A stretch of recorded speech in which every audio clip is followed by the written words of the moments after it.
지금 이산확률 변수 얘기한 건데 보시죠. 연속확률 변수 잠깐 넘어가 볼게요. 맞아야겠구나. 미안. 이산확률 변수. 지금 이산확률 변수에 대한 스토리를 거의 다 배웠어요. 거의 다 배웠는데 뭐 배웠냐면 용어 했죠. 평균, 분산, 표준 편차. 아까 얘기했던 그거 있었죠. 용어를 했고 그 다음에 확률 분모표를 했어요.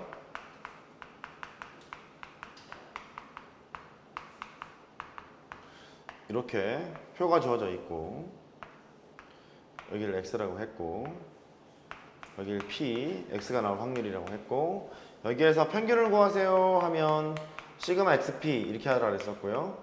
그 다음에 x제곱의 평균을 구하세요 하면 시그마 x제곱 p입니다. 여기까지 했죠.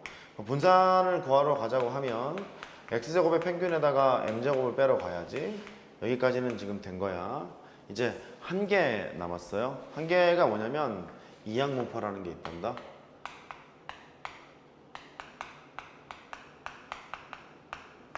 이거는 굳이 영어로 좀 써야겠는데.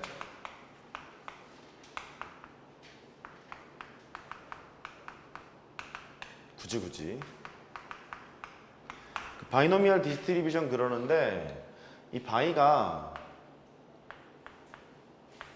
투라는 의미를 가지고 있잖아요. 투라는 의미의 접두사를 가지고 있어서 항이 두 개, 이항 정리랑 비슷해요. 항이 두 개가 있을 때 써먹는 분포다 이항 분포라고 하고 굳이 내가 지금 영어로 왜 썼냐면 약자를 b를 쓰기 때문에 그래요. 약자를 b를 쓰기 때문에 x라는 확률 변수가 이항 분포를 따릅니다 할 때 이 틸다라고 읽어요. 우리는 그냥 물결이라고 합시다. x 틸다 b라고 쓰고 이쪽에 뭔가 두 개를 때려박기로 마음을 먹어. 근데 이게 어떤 때 쓰는 거냐면 여기 있는 확률 변수가 독립시행 확률을 따를 때 이항 분포를 따른다고 얘기를 해.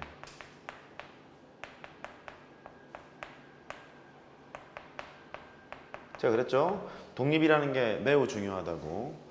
이항 분포를 따른다고 얘기를 하는데 그러면 어떻게 쓸 거냐면 그 독립시행 확률을 따르고 있잖아요. 그럼 우리가 확률 계산을 이렇게 했다고. 시행 횟수 컨비네이션 나온 횟수, 나올 확률에 나온 횟수 승, 안 나올 확률에 안 나온 횟수 승. 이렇게 했단 말이에요.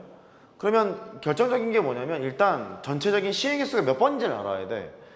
10번의 주사위를 던져서 3의 눈이 7번 나올 확률 이런 식으로 이렇게 묻잖아요. 그러니까 일단 전제 조건이 필요해. 몇 번을 던졌지? 이게 필요한 거잖아. 그래서 시행 횟수가 반드시 들어가야 돼. 여기에 정의예요. 시행 횟수.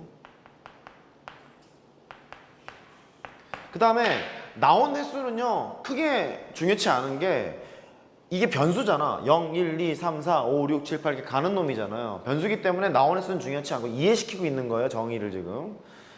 나올 확률은 필요해. 나올 확률을 이제 예를 들어 3분의 2라고 한번 해보자. 안 나올 확률은 자동 빵이잖아. 3분의 1이라고. 정해지는 놈이기 때문에 나올 확률은 쓸어 가야 돼. 이렇게. 나올 확률이야.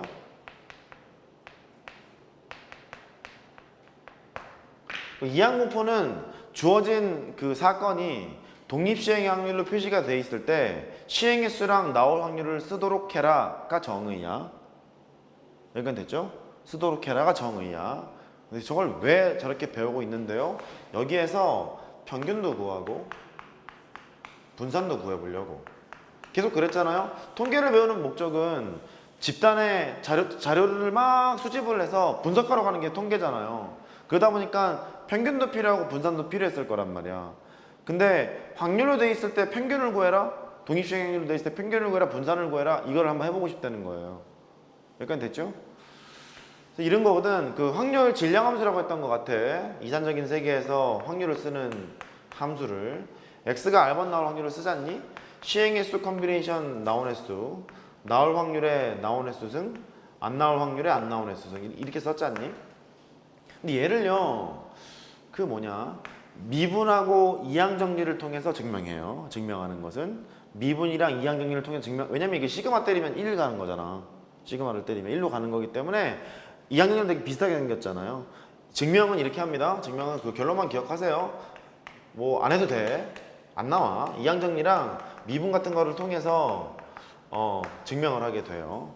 너희들이 기억해야 될 건 결론을 기억해야 돼. 여기. 증명은 고교 과정 안에 있는 겁니다만 안 나와요. 안 나오고 너무 까다롭기 때문에 내신에서 출제는 얘는 하지 않아. 그래. 어떻게 하냐면 평균을 구해라 그러면 가로낼 걸 다 곱하도록 되어 있어요. NP. 그 다음에 분산을 구하라고 하잖아요. 아는 거 다 곱하면 돼. NPQ 이렇게 곱하시면 돼요. Q는 안 나올 확률이야. 단 Q는 안 나올 확률입니다. 이렇게 쓰시면 되겠어요. 평균은 NP, 분산은 NPQ 라 기억하고 있으면 돼요. 무슨 소리냐면 독립수행 확률 문제로 막 나와 있는데 갑자기 느닷없이 평균을 구해라, 분산을 구해라 이렇게 나온다고. 그러면 이항문법으로 해석을 하셔야 되고 그때 평균은 저렇게, 분산은 저렇게 구한다. 포인트예요. 잘 납득이 안 되겠죠? 저게 뭔 개소리야? 그런 느낌이 들 것 같아서 잠깐 실제 예를 한번 들어보면 142페이지에 있는 거를 보죠. 예를 들어서 페이지 142페이지에 있는 걸 내가 쓸 테니까 뭐 피셔도 좋고 안 피셔도 좋고 페이지 142페이지에 1-27번 문제를 소개를 시켜볼게. 동전 두 개를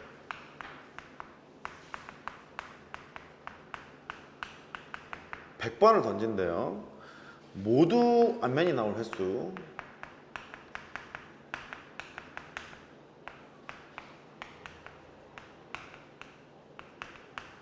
를 X라 하재. 확률 변수를 두 개를 던졌을 때 모두 앞면이 나올 횟수를 X라고 하재. Y가 2X 플러스 3일 때 이게 Y를 구하래요. 문제 유형이 이래요. 일단 뜯어보자고. 일단 묻는 것부터. Y가 이런 관계식을 만족하고 있대요.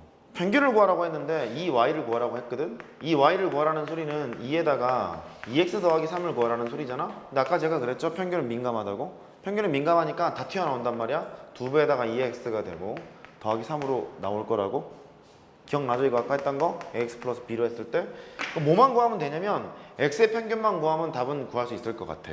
근데 X의 평균을 구하려고 봤더니 주어진 조건이 독립시행 확률 문제잖아. 왜? 시행의 수가 반복적이죠. 여러 번 지금 하고 있죠. 한 번 던졌을 때 동전 두 개를 딱 잡아서 한 번 딱 던졌을 때 모두 한 면이 나오는 거랑 두 번 던졌을 때 모두 한 면이 나오는 게 영향을 미치진 않잖아. 매 시행이 독립인 거잖아. 그래서 시행의 수가 반복적이면서 독립이라는 걸 이제 알았어요. 독립시행의 확률이라는 소리거든. 그때 느닷없이 평균을 구하라는 거야. 이럴 때 써먹으라고. 독립시행 확률인데 평균을 구해라, 분산을 구해라 이런 말이 나오면 이항문법으로 해석하러 가야지 라고 판단하게 되는 거예요. 그때 쓰려면 이렇게 쓰는 거야. X라는 확률 변수가 있는데 걔가 이항문법을 따라요. 여기 쓸게. 시행의 수를 앞에 써야 하고 뒤에 나올 확률을 써야 된다. 여기 조심해야 돼. 여기 확률 변수가 뭐였냐면 동전 두 개를 동시에 던지는 사건. 그게 X잖아. 동전 두 개를 동시에 던지는 사건. 몇 번 던졌대? 100번 던졌대. 시행의 수는 일단 100번이야. 됐죠? 그 다음에 동전 두 개를 동시에 던지는 사건을 X라고 했기 때문에 나올 확률이 뭐냐면 동전 두 개 모두 앞면이 나올 확률을 써야 돼. 동전 두 개가 모두 앞면이 나올 확률을 써야 돼. 됐죠? 그게 PX란 말이지? PX를 이제 쓰러 가요. PX가 동전 두 개가 모두 앞면이 나올 확률일 거니까 2분의 1 곱하기 2분의 1 이렇게 돼서 4분의 1일 거 아니야. 얘도 앞면, 나도 앞면, 우리는 앞면. 됐어요? 동전 두 개를 동시에 던져서 앞면 나올 것은 4분의 1이 된대요. 이렇게 해도 되죠? 동전 두 개를 동시에 던졌단 말이에요. 전체 경우에서는 네 가지잖아. 여기 앞뒤 있을 거니까 네 가지가 있는데 둘 다 모두 앞면이래요. 앞 요거밖에 없는 거잖아. 4분의 1 그렇게 하셔도 좋고 2분의 1 곱하기 2분의 1 4분의 1 하셔도 좋고 어쨌든 넌 4분의 1이 돼. n들은 곱할 거니까 이게 됐죠? 평균 구하러 가요. 평균은 가로 안에 거 다 곱하기로 했잖아. 너랑 나랑 곱해요. 그러면 25가 되죠? 그래서 여기를 구하러 가는 거야. 2 곱하기 25니까 50 더하기 3 그래서 평균은 53입니다 라고 구하러 가시는 거예요. 납득됐어요? 그래, 이런 식으로 하겠다 이런 얘기고, 그 다음에 밑에 것도 예를 한번 더 들어볼게. 밑에 거 예를 보면 28번이에요 얘 두 번째라고 할게요.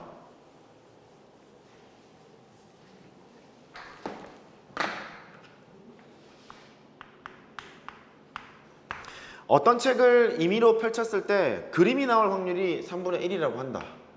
책이 있는데 넘기다 보면 3분의 1 정도의 확률로 그림이 나오나 봐요. 이 책을 임의로 180번을 펼쳤대. 많이도 펼쳤네. 그림이 나오는 횟수를 x라고 하래. x의 분산을 구하래. 묻는 게 분산을 물어봤거든. 근데 얘가 시행 횟수가 확률이 일단 나와 있고요. 시행 횟수가 반복적이야. 한 장을 딱 넘겼을 때 한 번 펼쳤을 때 그림이 나올 거랑 두 번 펼쳤을 때 그림이 나올 게 영향을 미치지는 않잖아요. 그죠? 그래서 독립이라는 걸 지금 알아. 근데 독립시행확률 문제인데 느닷없이 분산을 물어봤잖아요. 그러니까 이항분포로 해석해야지 라고 출발을 하게 돼. 확률이 두 개밖에 없으니까 이항분포로 해석하는 거예요. 2 그랬잖아요. 그러면 시행횟수는 180번. 확률 배수가 뭐였냐면 거기 써있는 대로 읽어볼게요. 어떤 책을 임의로 그림이 나오는 횟수 있죠? 책을 펼쳤을 때 그림이 나오는 횟수를 x라고 했잖아. 그러면 px, x가 나올 확률은 그림이 나올 확률인 거니까 3분의 1이에요 그냥. 됐어요? 3분의 1이 될 거라서 나올 확률은 3분의 1이 돼. 분산 구하라 그랬잖아. 평균부터 구해볼게요. 평균은 아는 거 다 곱하자 그랬죠? 아니, 가로 아래 거 다 곱하자 그랬죠? 두 개를 곱해요. 60이 되고 NP 그거 기억하시면 되고, 분산은 NPQ예요.